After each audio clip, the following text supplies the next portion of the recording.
Good morning, good morning. All right, wait, they turned me down. We're going to do that again. Good morning, good morning. Ooh, that was nice. Thank you guys so much for being here and welcome to 1111.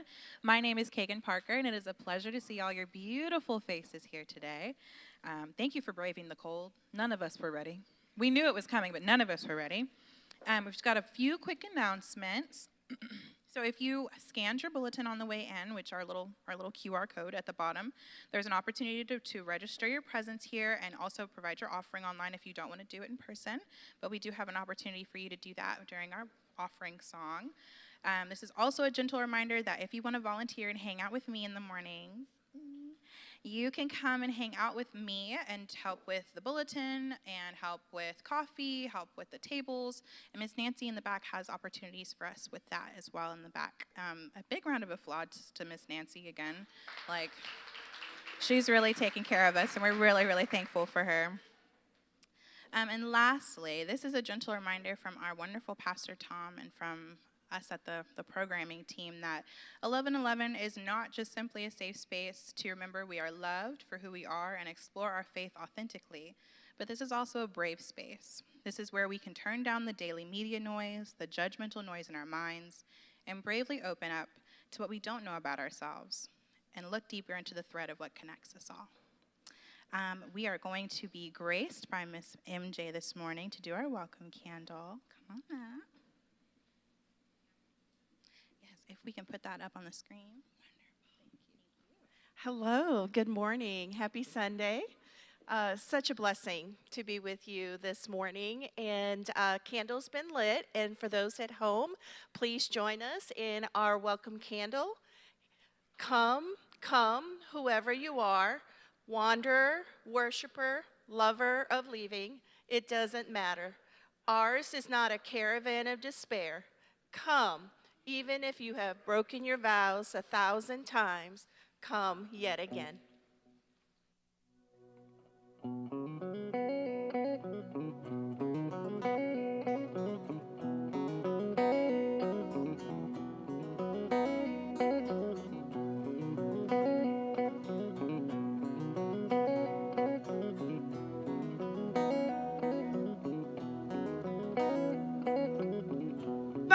Summertime, and now we find ourselves in late December.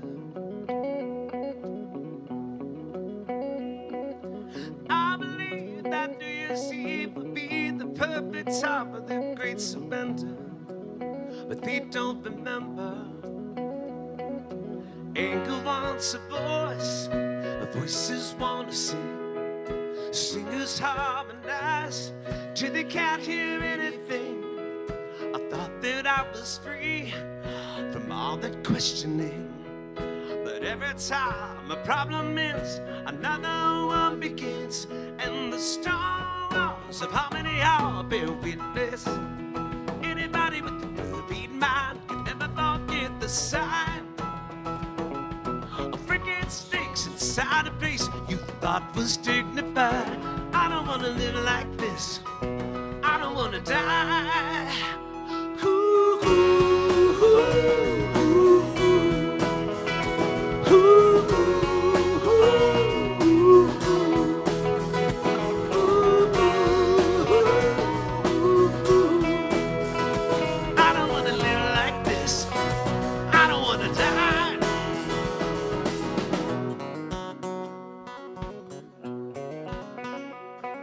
Within hours of our lives, a nervous heart that beats like a young pretender.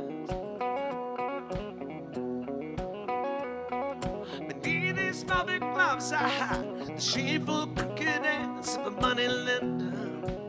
'Cause I still remember anger wants a voice, the voices want to sing, the singers harmonize till they can't hear anything.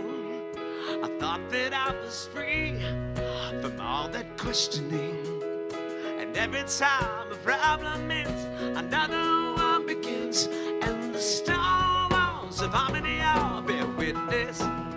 Anybody with a well-beat mind can never forget the sign of freaking snakes inside a place you thought was dignified. I don't want to live like this, but I don't want to die. Ooh, ooh,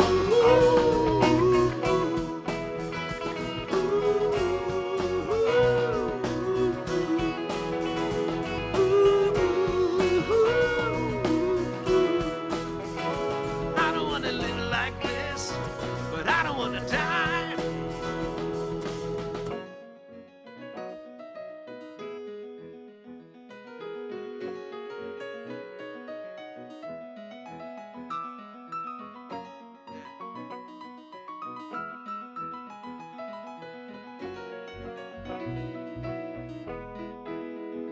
And the stone walls of harmony all bear witness. Anybody with the Philippine mind can never forgive the sign of freaking sticks inside a place you thought was dignified. I don't want to live like this, but I don't want to die.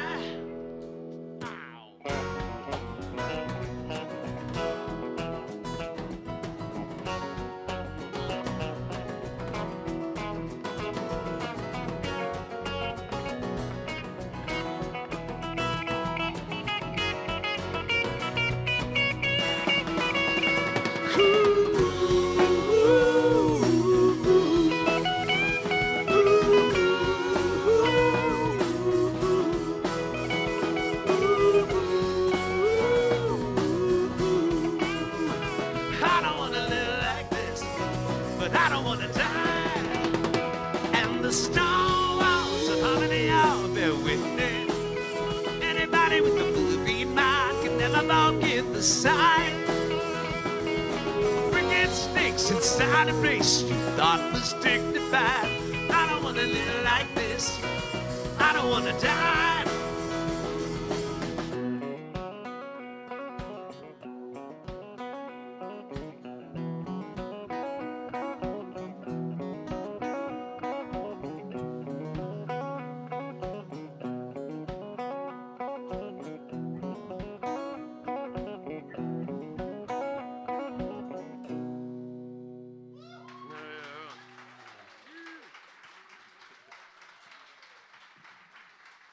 Sweet. Would y'all stand and sing with us now, y'all? We've got a good old-fashioned hymn to play for y'all.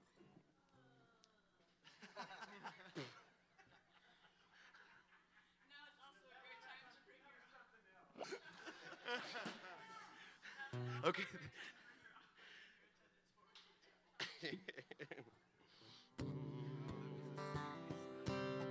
Very familiar melody, but some new lyrics for you. It's like, holy, holy, holy, love now ascending, early in the morning, our song shall rise to thee.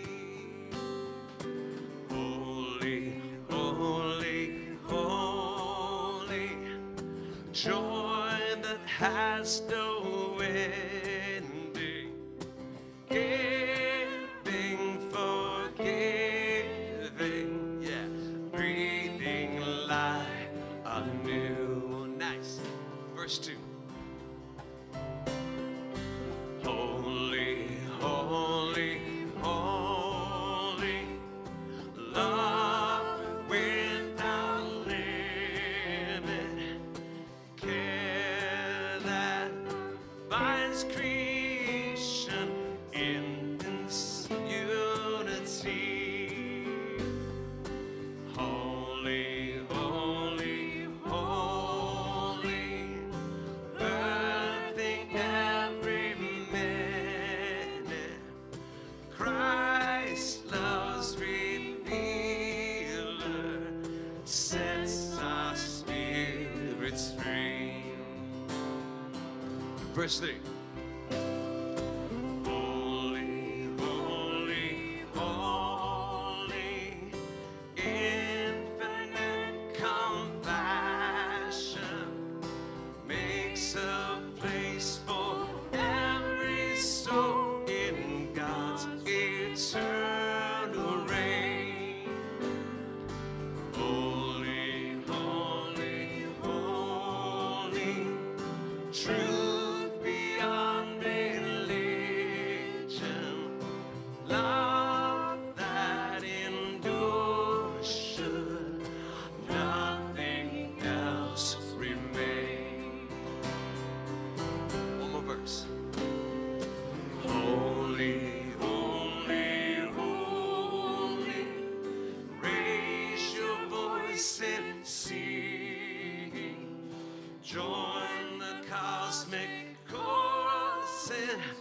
praise of the divine.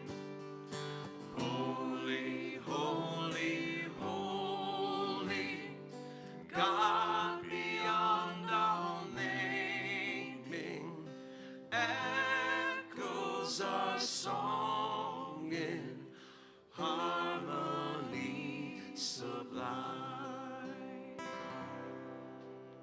All right, give yourselves a hand. Nice job. I thought we were going to do that one about double time on that.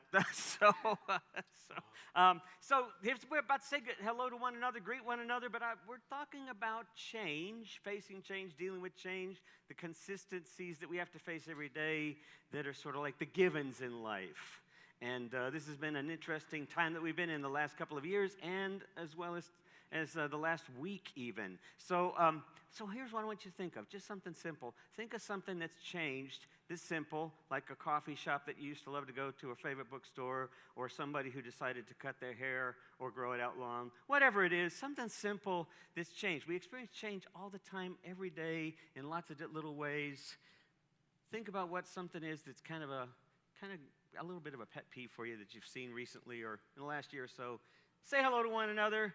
And if you can, say something that you just wish hadn't changed. All right? Greet one another with signs of peace and welcome the change. Same song?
All would be here this morning. I know there's about 20 or so of you that aren't here this morning because you emailed and texted me this week to say you wouldn't be here this morning. So it was really interesting. I thought, well, I'm not going to be here either then. And so I almost sent y'all a text. But I know some of you are online. I've already been looking and seeing that a number of you are watching on Facebook, and I suspect a lot of you are watching online at the church's website there. So glad to have you online with us as well. And I think probably Dan and Becky Manning, you all may be online with us this morning, but Becky's stepfather had passed away this last week.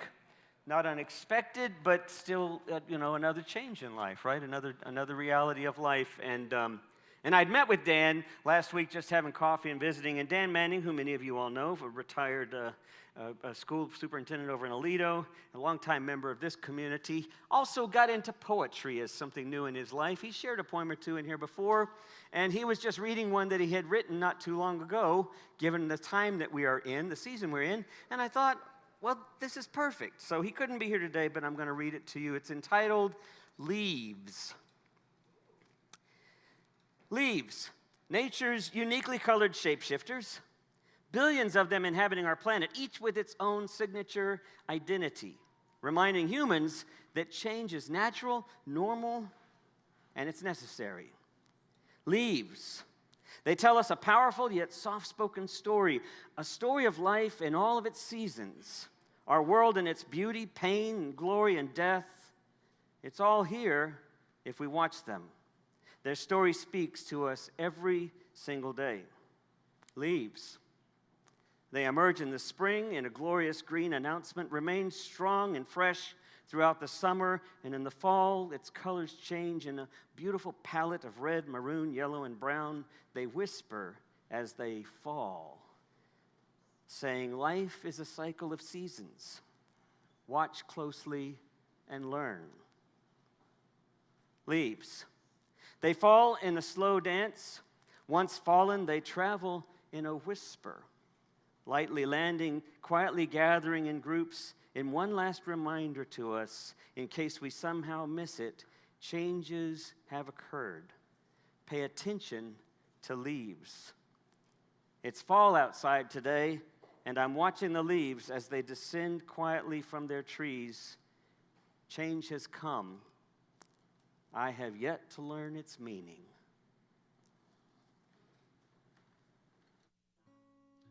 We're going to invite y'all to sing with us while you're seated. You don't got to stand up for this one. Elena's going to lead this one for us.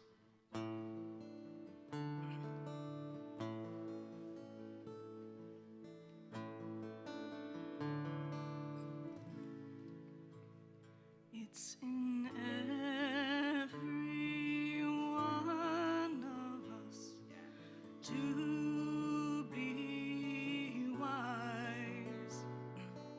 Find your heart, open up both your eyes. We can all know everything without ever knowing why. It's in every one of us, by and by. Do some more.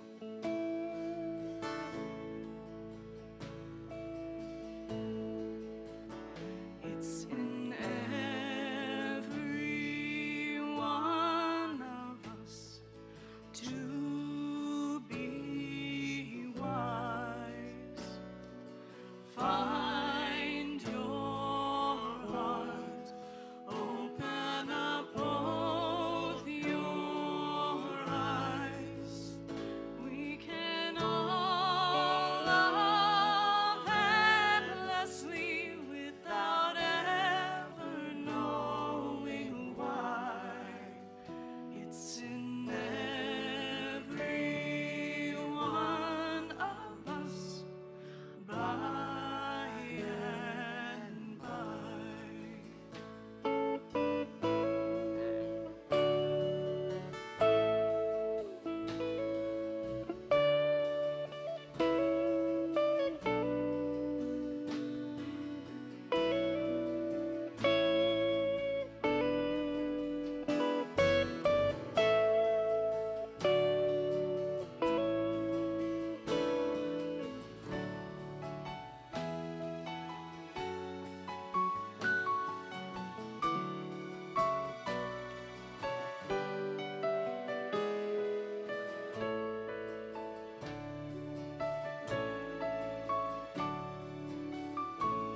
We'll sing it one more time together.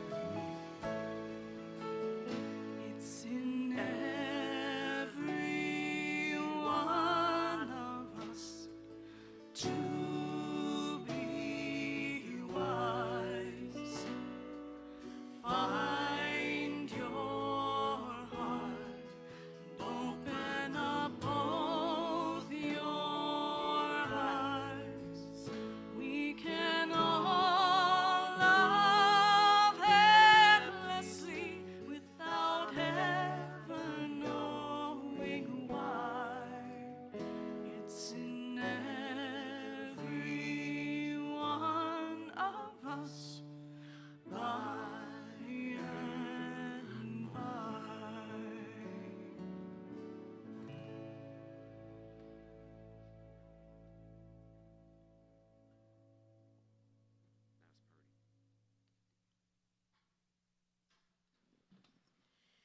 As we move into this time of Kairos, the time that's in between all that has happened and all that is yet to be, as we wait, as we wonder, we come into this place which is a time of change, constant change.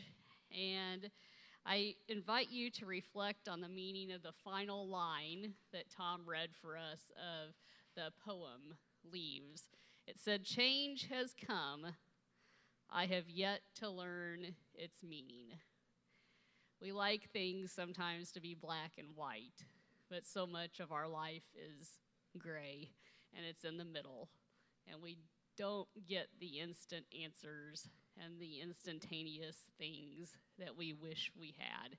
So how can we live faithfully in the midst of change when we don't quite understand its meaning?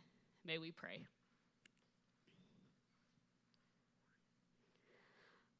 O Holy One, so many more questions go through our minds and our hearts than the answers that actually come. We work so hard. We feel as though we've opened ourselves, and change still happens around us. We can't stop it, although we try. We wish for things to be different. And yet, how is it that here today, amongst the change, we are still here? In this time together, may we open our minds and our hearts to the ways of being present in the change and leaning into it. Although we may not know its meaning today or tomorrow, may we trust. May we have that space within our mind and our heart, our being, our community, that allows us to wonder, allows us to question, and for certain allows us to be reminded that we are never alone. Change is constant, but so is grace, so is love, and so is kindness. So on this day, in the midst of all the change, may we lean in, be present, not fight it, and find what there is in this moment that is for all of us. In the name of the one in whom we live and move and have our being, we pray. Amen.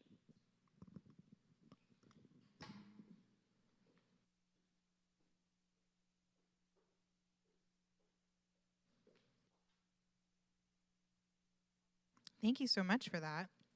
I always really love when Deandra does Kairos. I think it's adds an extra bit of zhuzh to our service, which we love. So I have the pleasure of doing our readings for today.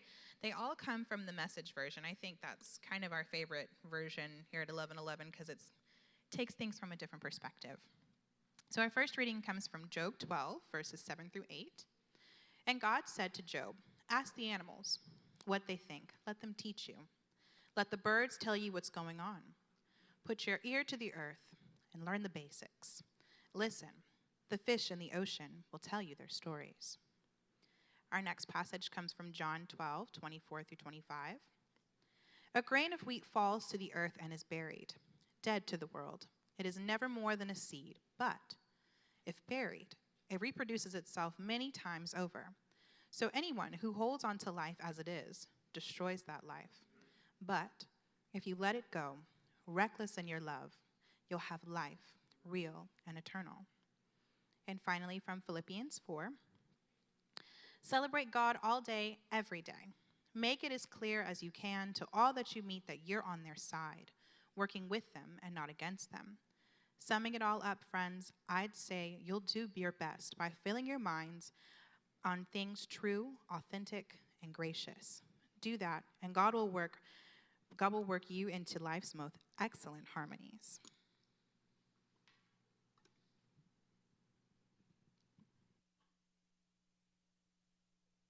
Thanks, Kagan. Thanks, DeAndrea. And special thanks to all of the folks that have so much to do with this service from week in and week out. I know that you all, I've said this before, but it's always, I came over here later than usual this morning because of other things going on across the parking lot. And as I came over here, I realized all of the things that take place prior to you all gathering here.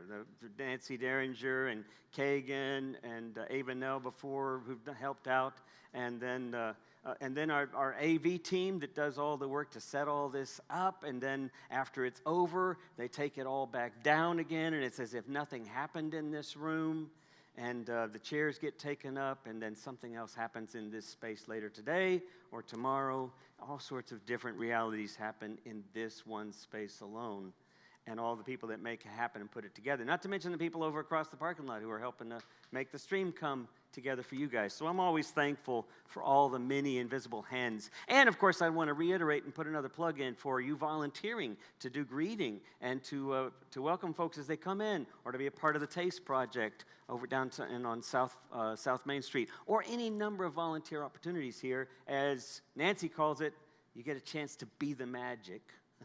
So you can be a part of all of that as well. So look at the back table and you'll see something there. All right, so we're finishing up our series, saying, oh, yes, man. I didn't realize we were going to use that. I like that. Saying yes to everything, everywhere. Now, I'm going to preface this really quickly because I've recommended several times that y'all go see this movie. It's online now. You can see it online. Several of us have seen it. I know that. Everything, Everywhere, All at Once, a film that came out last month or so ago. And then I had a nice email from someone who I trust very, very much, who had said, you know, this is a really great film. However, it didn't make any sense until it did. But there was all of that when it didn't. Then there was a lot of sort of martial arts in there. I don't really like martial arts all that much. And then there was these sort of difficult scenes to watch. I'll only mention that it involves hot dog fingers. Some of you know what I'm talking about because you watched it. And then there's a lot of intense flashing scenes that happen every now and then, and that may be trouble for some folks. And I thought to myself, oh, I just thought that's normal. Isn't that normal? Isn't that what you always expect when you watch a movie? So I'm giving you a little heads up here that if you do decide to go watch it, look forward to those things happening and to be surprised. And yes, as I watched it with Linda, my third time, her first time this last week, and Linda looked over at me about 2/3 of the way through the movie. She was still looking at me like, really? Can we just go back to a Masterpiece Theater or something? Would that be okay? And I said, no, just hang with it. Just hang with it. There's a beautiful scene with rocks. And sure enough, we were both crying by 2/3 or 3/4 of the way through the movie and found the connections. But there was some extended stuff that you just have to kind of put up with. So I invite you to still check it out. But that's the reason why I use the phrase everything, everywhere, is because what I think we're about in 11:11 that might be different from a lot of other church experiences, maybe that some of you have experienced in your past, where in fact, as DeAndrea mentioned, there are things that are concrete that are kind of kind of indoctrinated, kind of this line that's drawn that says, this is how you believe, this is how you don't believe, this is how you're included, this is how you're not included, this is what is right, this is what is wrong, and some of us have come out of these experiences that were in fact even abusive in many ways, whether verbally or exclusionary or marginalizing, but we felt very, very disconnected, if not excluded. And so this idea of where things are black and white, what we try to do in here, I think, is we try to find that space where we can see how all things are happening all at once. And the challenge for us in our spiritual practice and our discipline is to find the through line, which I often call the ground of being, which is how the Apostle Paul referred to God when he was talking to those Roman philosophers in Greece. And he said, this God, or all these gods you worship, is the one God. It's the God in whom we all live and move and have our being. So we speak of this ground of being as that through line that we all share, that we all are part of. How do we tap in and recognize the through line in everything, everywhere, all the time? How do we say yes to that? So we're going to finish it up. We're going to conclude today, and I'm going to give you a couple of thoughts here and share a couple of stories. My uncle often took us out hunting and camping, and several people did email me and text me or both and said, you know, I'm going to be out hunting this weekend. And I thought, okay, well, you know, that's great. And bring me some venison. And then, so I don't think they'll be watching until later. So this is after the fact that you'll be watching. But I got to thinking about my uncle because he took us camping all the time. My father and mom divorced when we were young. Our uncle stepped in, her brother, my mom's brother, and took us on these camping trips or hunting trips. And always on these trips, We would be in the back seat. Now, these trips, because I'm a kid, seemed forever. If they were just a day trip, it seemed like it was taking forever. If it were 4 days getting across the country, it was a virtual nightmare. We hated to go to sleep because we knew we'd have to get up the next day and get back in the car and drive another day. But it didn't matter how long we were driving and how often we were driving before we got to where we were going. When we were in the back seat, we didn't have cell phones, smartphones, iPads, laptops, electronic games. We just had our arms and our legs and our bodies and our faces. And we would entertain in the back seat playing, Does This Hurt More or Less? Do you remember that game? Does this hurt more or less? My older brother loved playing that with us. We learned after that, now the object was who got to sit in the middle seat, because then you got to play that game all over again. But no matter how far we were driving or how long, we were always asking this question. It seemed like we asked it every 30 minutes. But we'd ask it. I remember it now that way because I've had kids, and we've taken long trips, and we've heard the same thing. You've had kids. You've heard the same thing if you didn't say it yourself. Are we there yet? Right? Are we there yet? And my Uncle Mac, what he would say was beautiful, because he'd always say, yeah, we're here. And he was still driving. And we'd look around and go like, what is he talking about? We said, what? And he said, we're here. And we'd say, Uncle Mac, how can we be here if we're still driving? He says, oh, we're here, but we're not where we're going. And then he'd leave that with us. But it was always that same answer. We're here, but we're just not yet where we're going. That's really what this feels like to me in 11:11. For many of us, we're here. We're not yet where we're going. And it's always interesting, because if you're like a lot of people that go to church, even us enlightened, more spiritually conscious, more awake individuals in here, most of us come once every 6 weeks. Most of us come every couple of weeks. Some of us don't come but every few months or so. But it's all right, because you see, we're here, but we're not where we're going yet. And we're all in different places. Now, I say that vulnerably because as a person who was trained in the ministry before I traveled for 25 years as a storyteller and musician, and came back because I accepted this position 8 years ago, that I struggle with the fact that I get emails saying, I'm not going to be there this Sunday. And I look out and I go, where is that? Where is so-and-so? I haven't seen them in a while. And then I call or I email or I text, and then it's the awkward, oh, yeah. I just have been, I understand. I only say all of this because I understand we are not there yet. We all travel this journey that's our spiritual journey in phases, in bits and pieces. And whatever we're finding out, once we find out enough, we might move on for a while. We might come back. We might move on and never come. It doesn't really matter. It used to matter because I was a pastor that was concerned about, as a friend of mine says, what is it? Butts in pews and bips in pews and bips and mips. Yeah, butts in pews and money in plates. There you go. Thank you very much. Butts in pews and mutts in. Can you all say that with me? Butts in pews and money in plates. Butts and pews and money and plates. Now, that's just my general anxiety, okay? That's just my daily, weekly anxiety, but not anymore. Because I'm not there anymore, I'm now here. Even though I'm still going somewhere, I'm still maturing, still changing. This life that we live is always changing, and the challenge is to see what's going on, to pay attention. That's the challenge. That's the challenge in terms of these 5 givens, or these 5 truths that I've talked about. That life goes awry sometimes. Plans don't go as they seem. People are mean. People disappoint us, don't do as we expect. We die. Things die. Life dies. We live, we grow, we die. Mortality. Pain. We experience pain. Life is change. And sometimes we get disoriented. But really what this process in here, I think about, as much as it's about worship, our worship is really about practice.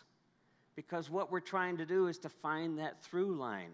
And the more we can connect with that through line, you all know what I'm talking about, the more we connect with that through line, that unexpected suddenly opening up of, wait a minute, something special happened just now. Something sacred happened just now. Was this one of those God moments just now? When we experience that, we don't realize that's all the time, everywhere. But that's the through line. That's our practice. Octavia Butler said it this way: all that you touch, you change, whether you know it or not. All that you change changes you. The only lasting truth is change. God is change. Now that may throw some of us, because some of us might remember that we were told that God's absolute. God is not changing, unchanging, omniscient. We've had all of these labels that we've grown up with, and we've understood them as the way things are. Now I'd ask you why you've understood that as the way things are. Where did you hear that? Who told you that, right? I mean, we learn all of these things. We have a whole history of conditioning in our lives for any number of things that we know are right or wrong. Sometimes it takes being upturned, our reality being turned upside down, before we go, well, wait a minute. What about that?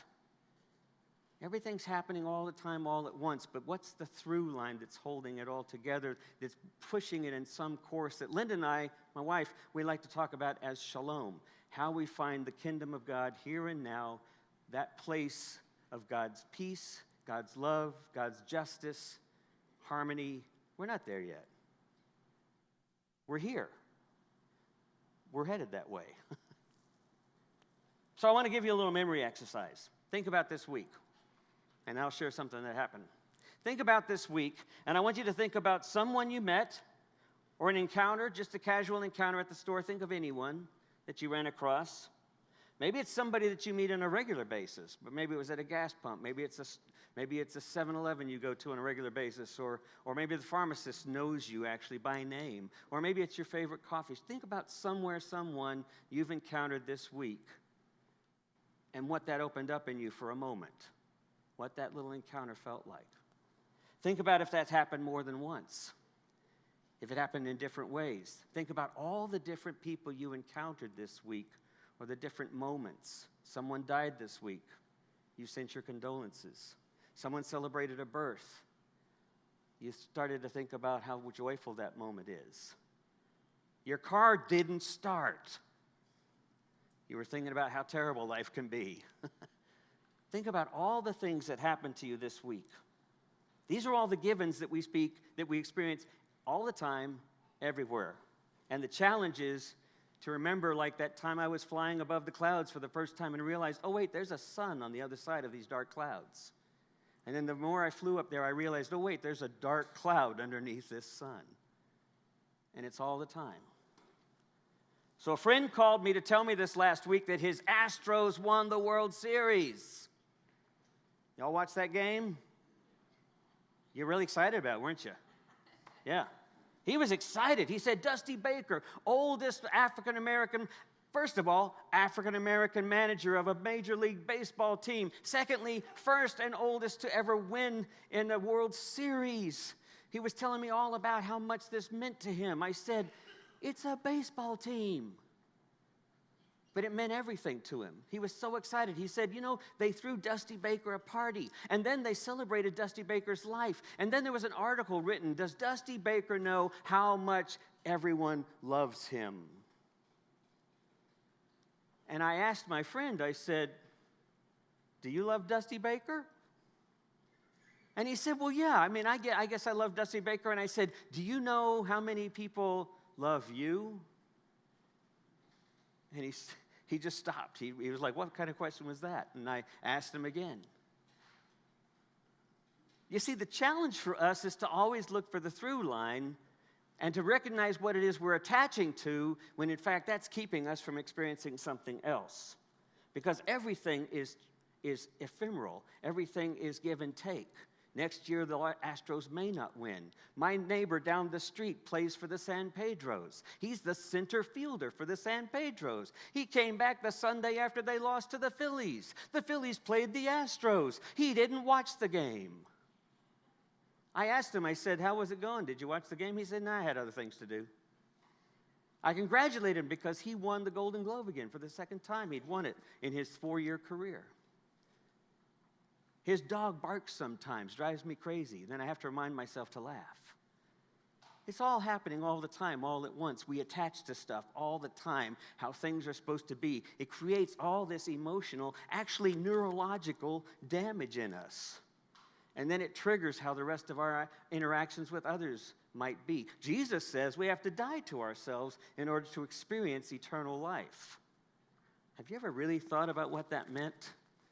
What that really means to die to ourselves in order to experience eternal life? Well, TCU was playing Texas last night. How many of you watched that game? How many of you were really excited TCU won? Why? Why? I know they won, but why be excited? The fun thing was, I was looking at my wife. We both went to Texas, and we both went to TCU for graduate school. We were looking at each other and going, who do we choose? You know, can we get excited that Texas is winning? Oh, wait, we got to flip over now. TCU is winning. Can we get excited now that TCU is winning? I mean, it's such a funny experience to realize how much we attach to outcomes. How many of us were driving down the highway this past week and looking at that billboard that said, mega lottery, the Powerball lottery, $2 billion. You know, Linda was like, what would you do with $2 billion? And I was looking at her going, do you have any change in your purse? You know, if you had a 10, I was like, I have a 10. I was so excited. And then, of course, the person won, right? We had somebody that won it. I had a friend who told me this week after that, because we were talking about it, and he said, you know, I bought 7 tickets. I said, you bought 7 lottery tickets? He said, yeah. I said, so your chances of winning were 7 times 0. He said, well, yeah, I guess that's true. But we get attached, right? He was actually disappointed for just a moment and then kind of threw up his hands in this kind of idea that was like, I never win anything. And I said to him, well, maybe we need to change our definition of what winning is. Did you see Patterson come on the field and congratulate Goodwin? I missed that. I missed that. And now I ask you, and I would ask, and then that's a great illustration because my friend and I were talking about Dusty Baker then. And really when we started thinking about why we like Dusty Baker and why we like any of these things that we attach to and that we hope for and that we look forward to seeing some kind of positive outcome is because it's not about that, it's about us. It's because we want a happy story. It's because we want a successful experience. It's because we want to see hope. And what I want to suggest to you is that the challenge for us is to find the through line and recognize that when we connect with the through line, we are bringing hope to these moments. I want to show this quote up here from Mary Oliver.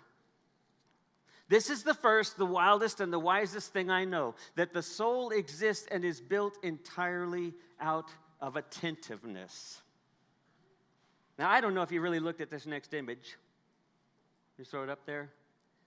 How many of you have actually really studied this image? It's our series image. It's the series graphic I came up with 4 or 5 weeks ago. I asked our local graphics guy, Richard McQuiller, I said, here's my theme. How do we face all these 5 kinds of realities? Mortality, change, things don't go the way we planned. We try to have a straight line, and then somebody's standing right in the middle of it. And then they're not doing what we would expect, and they're throwing a wrench in our plans. You see all of that happening here? I loved it. I thought it was great. We try to find a straight path. Has any of our straight paths ever worked? Are any of us exactly where we expected we would be 20 years ago, 40 years ago, me 50 years ago? Life is defined by change, by our mortality, as I think it was, it might have been Alice Walker that said this, a curve in the road isn't necessarily a bad thing as long as you remember to make the turn. This next image. Sorry, kids. It's like I don't want to see that monkey anymore. Mean people are always around to teach us the meaning of life. Really? Does that make sense? How do we find that through line? Here's what Cahill Gibran said, the inspirational writer back in the 70s. He said, I have learned silence from the talkative. I have learned toleration from the intolerant. I have learned kindness from the unkind. So why is it so strange that I'm ungrateful to all these teachers? Do you need me to repeat that? How many times have you gone online or joined online or just noticed online how many people jump on this bandwagon or that bandwagon? Jump on this negative tail or this negative spin. Jump on this anxious fear or this anxious fear. Somehow it feeds our neurology. It feeds what we're kind of addicted to, that attachment, that need that things work out the way that we expect them to. And yet we're not learning from the very thing that's right in front of us. We're not here. We're always thinking about there. We're always thinking about the outcome instead of being present. Saying yes to where we are is this challenge of actually saying yes to what we're experiencing and then paying attention deeply to it. So when I was in Michigan, and I told this in my blog. If you didn't get the blog, just let me know. I'm going to keep trying to put some of y'all on there that aren't getting it still, but about 250 of you read it at least. But when you read that story, what I was telling was about this Michigan experience of meeting this bookstore owner who said, "Haven't you noticed how beautiful the fall colors are out there?" And I said, "Yeah, that's why I love being up here." He said, "Isn't it amazing? Isn't it amazing that death and dying can be so beautiful?" And I thought, what a strange way to talk about it. And so I put it up as the image. Can we go back to that image? Back to the series image. There we go. Because where's the road going? Well, if we're paying attention enough, it's taking us right into the midst of the things that we want to have our way and have difficulty letting go of in order to see what else is there.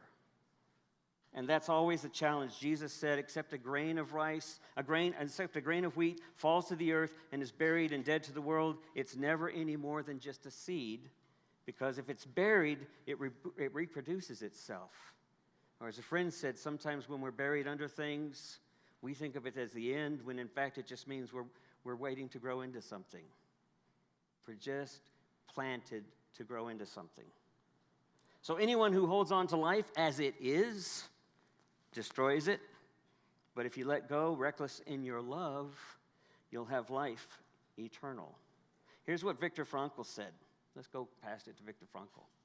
Life is not something, it is an opportunity for something. To say yes to life is not only meaningful under all circumstances, it's also possible under all circumstances. So here's a couple of thoughts I want to suggest to you. How do you do it? So we've talked about paying attention.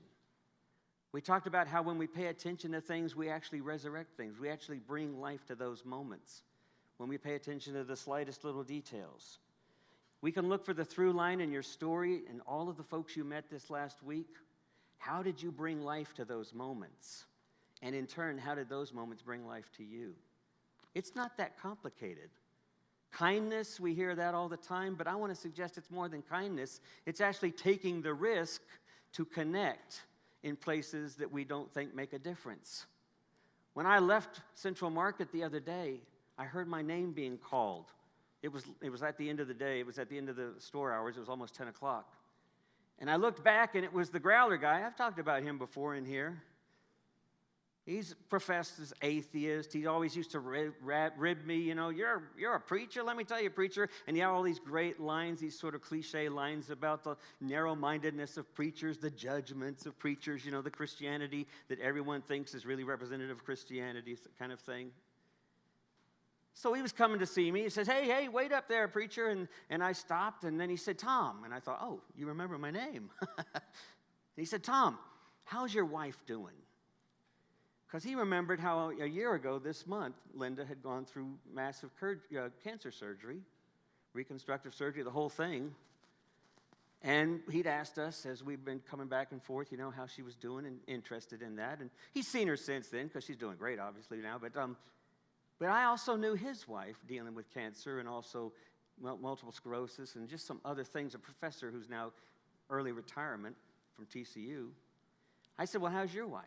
Well, we're doing all right. We made a trip to Galveston. We talked a little bit about trips, And he said, well, tell your wife I said hi. And I walked away. And it suddenly occurred to me how things had changed, right? How the through line had found itself in spite of all the other distractions and attachments. But it took that willingness to be present in the simplest way. Gillian Suncrist calls it this way. She's a professor at Sussex, at University of Sussex. She says, it's amazing how profound the tiniest encounters can be when we're intentional about them. On the bus, at the store, on the road, because you decide, I'm going to let everybody move in front of me. That's the next right thing for me to do, is to slow down and let everybody pull in front of me. You know, or wave to someone or smile. It's the simplest things that suddenly remind us not only are we paying attention to them, but we're transforming them toward us in the simplest ways as well. Like my friend saying, does Dusty know how much he's loved? Do you all know day to day how much you really are loved? That's our through line, and it's always there all the time in everyone we meet if we're willing to see it. Here's how Mark Nepo quotes it. It'll be our last quote here. I love this quote. At any moment, if attentive and open enough, we can drop into the very fabric of our existence in which everything, even pain, has this vivid signature of energy that we call at various times truth, beauty, or peace. So what's the next right thing for us to do then? Maybe the next right thing to do for us in face of change is, as Kagan reminds us, to take a breath. A deep, thankful breath as I walked away from the store and I thought about all those people I'd met this week and that I had encounters with and all their different narratives and how it's changed me. And man, apparently I've changed somebody else by accident or just by paying attention. And I just said thank you as I exhaled. In the face of change, it may also mean the next right thing is to put your vote to your passion and your sense of conscience. Or it may mean to put pen to paper and actually write out your prayer to yourself. Pray to God. Just don't forget, God's the very ground of your being, so don't forget to look into the mirror and hear that prayer for yourself. Put your thoughts to paper. Get them out of your head. Write a friend who you haven't talked to. Ask questions. Share some of your feelings. Sometimes the next right thing is a walk in the neighborhood. Sometimes it's a walk in the park, paying attention slowly. Sometimes the next right thing is to smile at a person at the aisle in a grocery store. Sometimes the next right thing is to ask the person behind the cash register, tell me about your tattoo. Sometimes the next right thing is to simply try to connect to the through line that we often forget is always there, and to allow the tears to flow even in the most difficult times, and on the other side of that, to take a deep breath and let out a sigh and say thank you. Amen.